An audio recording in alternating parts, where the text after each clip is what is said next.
Salut à tous et bienvenue en ce lundi matin. Ce matin, en regardant Twitter, je suis tombé sur un sujet qui m'énerve énormément. Le sujet, c'est le sujet de la fin de vie, l'euthanasie, du suicide assisté, appelez ça comme vous voulez. Et moi, ce qui m'étonne, c'est de voir à quel point il y a une volonté du gouvernement, des États différents autour du monde, de l'Occident en général, de nous tuer, d'une façon ou d'une autre. Donc là, c'est une loi qui va faciliter en fait le fait de mourir. Il suffit de lever le doigt. Madame, s'il vous plaît, moi je voudrais mourir. Ah il n'y a pas de problème. Bien. Évidemment, tout ce qui vient derrière, ça va de pair. Les dons d'organes, déjà, vous retirez de l'équation. Moi, je pense déjà qu'ils le faisaient sans avoir de loi appliquée. Donc ça m'énerve profondément, ça me rend malade. En fait, on est vraiment, je sais pas si vous connaissez le film Soleil Vert, un vieux film des années 70 il me semble, qui retrace tout simplement ça. On vous promet de mourir dignement et en fait vous servez de pâté, de pâté alimentaire pour hommes, pour alimenter le circuit. C'est du cannibalisme. Là on va vous dépecer ou pour alimenter d'autres êtres vivants à continuer une vie jusqu'à temps qu'ils seront plus utiles et qu'on leur proposera à leur tour de crever comme il se doit dès qu'ils sont inutiles à la société, c'est-à-dire les malades, les mourants, les gens malades, etc. C'est pas une société virtueuse, vous voyez. Lorsqu'on est en plan canicule, qu'on laisse mourir les gens dans les EHPAD, lorsqu'il y a eu la pandémie, on laisse mourir les gens dans les EHPAD. C'est quelque chose qui existait déjà. On a assisté les gens à mourir avec du Rivotril. Ça leur coûte. Jamais ils ne l'admettront, mais c'était le cas. Par contre, heureusement qu'il y a encore des gens qui lèvent la voix pour dénoncer ce type de pratique. On va regarder ça ensemble. C'est un médecin député que je trouve pour cette intervention extrêmement brillant et pertinent. On regarde ça ensemble. Non, chacun doit savoir exactement ce qu'il va voter. D'abord, ce n'est plus une loi d'ultime recours. Cette loi concernera aussi des personnes ayant plusieurs années à vivre, car avec certaines maladies au pronostic vital engagé en phase avancée ou terminale, on vit aujourd'hui plusieurs années. C'est important de le préciser. C'est-à-dire que même si on vous annonce, déjà, tant qu'il y a de la vie, il y a de l'espoir. Et si on vous dit que voilà, vous avez plus que 2 ans à vivre, 1 an à vivre, peut-être que pendant ce temps-là, vous pouvez organiser votre départ, dire au revoir à vos proches, vous préparer. Et non pas en bas de page signer une petite feuille en disant je veux partir tout de suite parce que de toute façon ma fin est inéluctable. La vie, c'est pas ça, on va tous mourir. À ce moment-là, on va tous se suicider maintenant, puisqu'on est tous voués à mourir. La seule beauté du geste, en fait, la beauté du geste, c'est qu'on ne sait pas quand ni comment. Voilà. Le délai de réflexion, Belgique, 1 mois. Canada, 3 mois. Chez nous, 2 à 17 jours. 2 jours. 2 à 17 jours pour prendre le choix. Bon allez, il faut se dépêcher là, on n'a pas que ça à faire. Attendez, c'est hallucinant, mais rendez-vous compte, ce sont des lois qui sont proposées. C'est pas un truc comme ça, tu vois... c'est bon.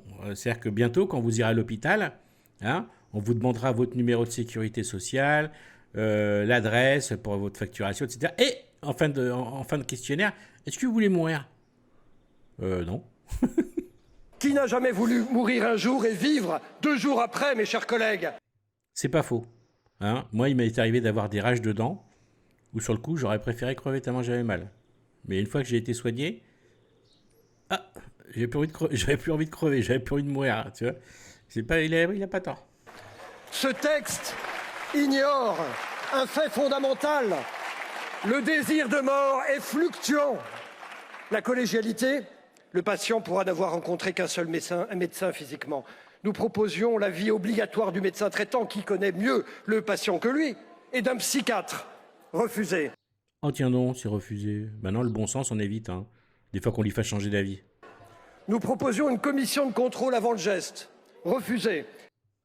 Non. Avant, c'est chaud, parce qu'avant, il peut encore changer d'avis, donc on va éviter ce genre de conneries. Elle se réunira après la mort, la belle affaire. Après la mort, Est-ce qu'on aurait peut-être pas dû le tuer en même temps ? hein, parce qu'il était juste un peu dépressif. Nous proposions qu'un déficient mental,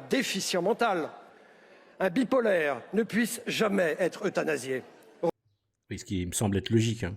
Lorsque vous êtes dépressif, bipolaire, comme j'ai pu connaître dans mon entourage, et plus récemment, j'ai eu une discussion avec une personne souffrant de ce trouble, et quand on voit dans quel épanouissement cette personne peut se trouver à l'heure actuelle, et si on remet le magnétoscope en arrière, l'état de détresse peut-être qu'il avait eu auparavant, s'il avait pris ce choix auparavant, il ne pourrait même pas être là pour me le raconter. Vous voyez le délire un peu. Refusé. Un majeur sous tutelle, mes chers collègues, qui ne peut signer un chèque pourra demander l'euthanasie. C'est-à-dire qu'il est pour des gens qui sont sous tutelle, qui ne sont pas aptes à pouvoir signer un chèque, justement, mais par contre, ils sont aptes pour décider de leur fin de vie, quoi. Mais ça, vous savez, c'est dramatique, c'est gravissime, en fait, hein. Je fais un peu le ton de cette vidéo, là, un petit peu histoire de décompresser un petit peu sur le ton de la rigolade. Mais honnêtement, c'est pas marrant. C'est vraiment pas marrant du tout. C'est-à-dire que ça, c'est quelque chose qui va être implémenté, comme c'est le cas dans plein d'autres pays. Je vous avais fait une petite vidéo précédemment sur la jeune fille qui a été euthanasiée en Espagne, alors que justement, elle avait des troubles mentaux suite à un viol collectif qu'elle avait eu auparavant, etc. Hein, on va vers ça, hein. Le pays des Lumières, hein, le pays d'avancée technologique, hein. On est juste bon à tuer nos citoyens. Parce que toutes les familles ne sont pas aimantes et qu'il y a des héritages qui se font attendre, nous proposions qu'un juge... Tu m'étonnes, il y a tonton le millionnaire qui s'accroche à la vie. Pourquoi faire? Tonton, tu veux pas partir dans la 4e dimension? Parce que nous, on a le crédit immobilier, enfin, on a... Non, mais c'est gravissime, hein. Vérifie l'absence de pression ou d'abus de faiblesse. Refusé. Nous demandions que la moindre altération du discernement interdise l'euthanasie. Refusé. Alors vous dites, loi de fraternité. Et les gens, ils ont pas l'air contents, hein. Ah, les opposants, ils sont pas contents du tout, hein. Tu sais, quand on leur assène des vérités comme ça, ça les met ça les rend dingues, en fait. Vous dites loi de fraternité, mais la fraternité, ce n'est pas ça. C'est se préoccuper des autres. À l'admission aux soins palliatifs, 3% des patients veulent mourir une semaine plus tard, 10 fois moins. Qu'est-ce qui s'est passé en 7 jours?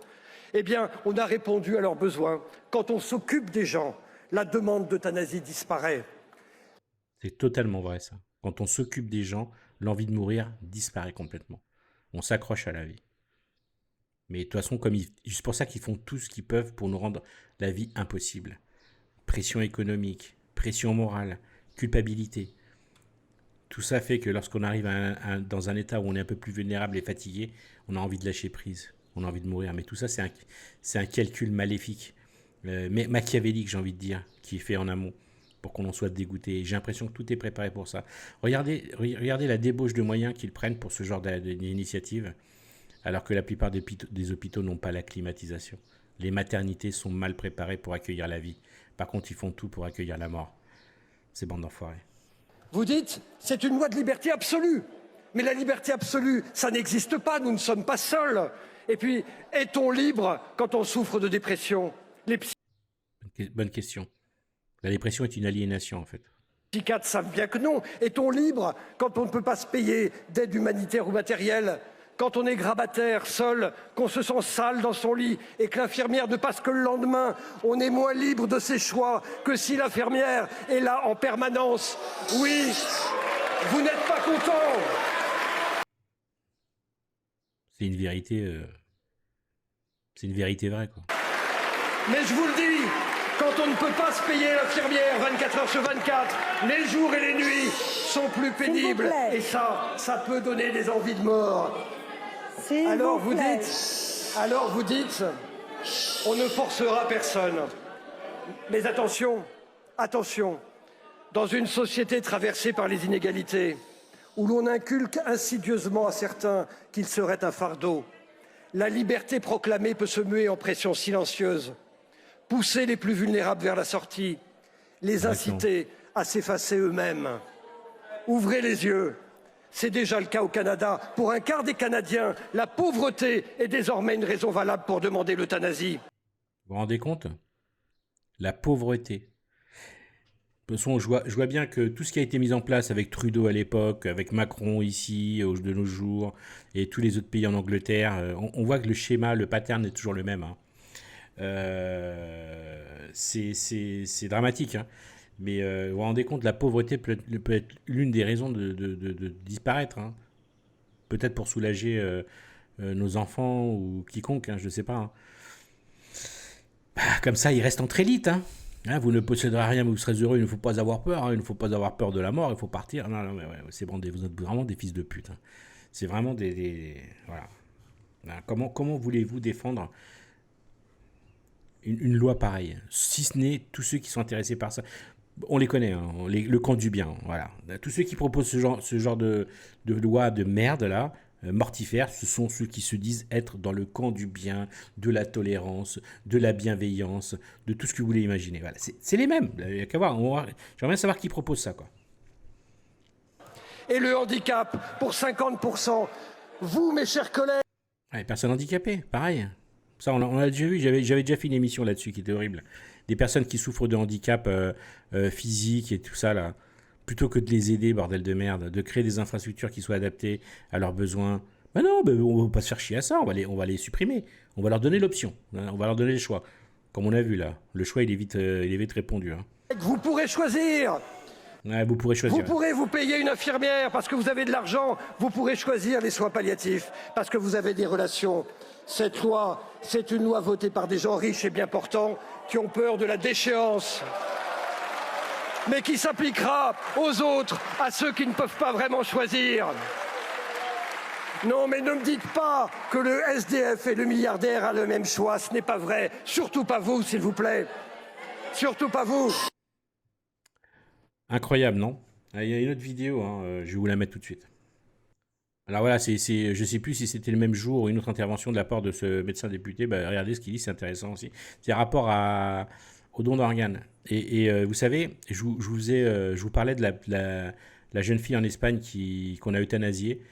Et en fait, cette fille-là, apparemment, elle a commencé à avoir des doutes sur son choix. Et vous savez ce qu'on lui a mis, vous savez ce que lui ont répondu les médecins?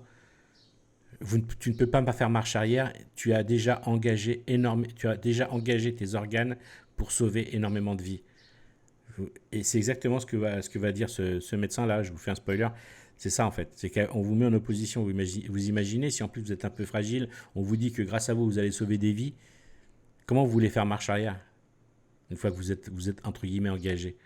Hey, vous engagez pas sur l'achat d'une voiture. Hein. Vous engagez sur votre vie. Hein.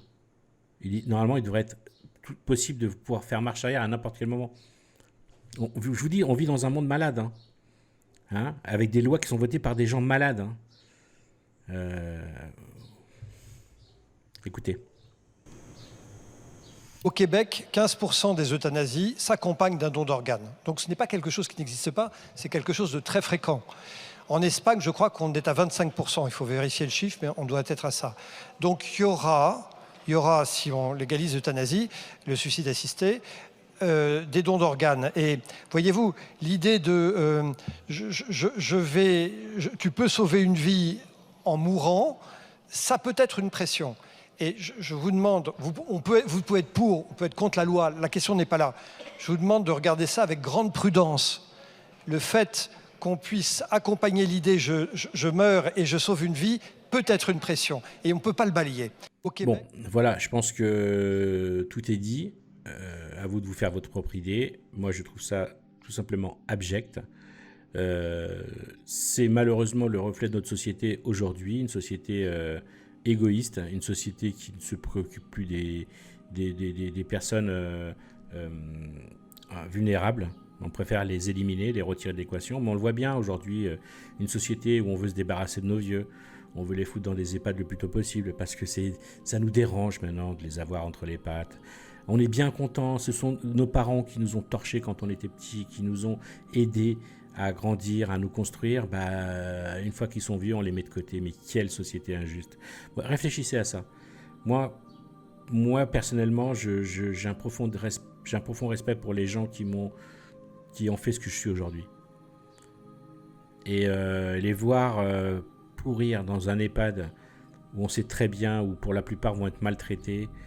Bon, je sais bien qu'il y en a qui n'ont pas le choix et pour des raisons professionnelles, parce qu'on a créé une société où justement on nous oblige déjà à ne pas pouvoir élever nos enfants correctement et ne pas pouvoir laisser partir nos aïeux dans la dignité. C'est ça le truc en fait.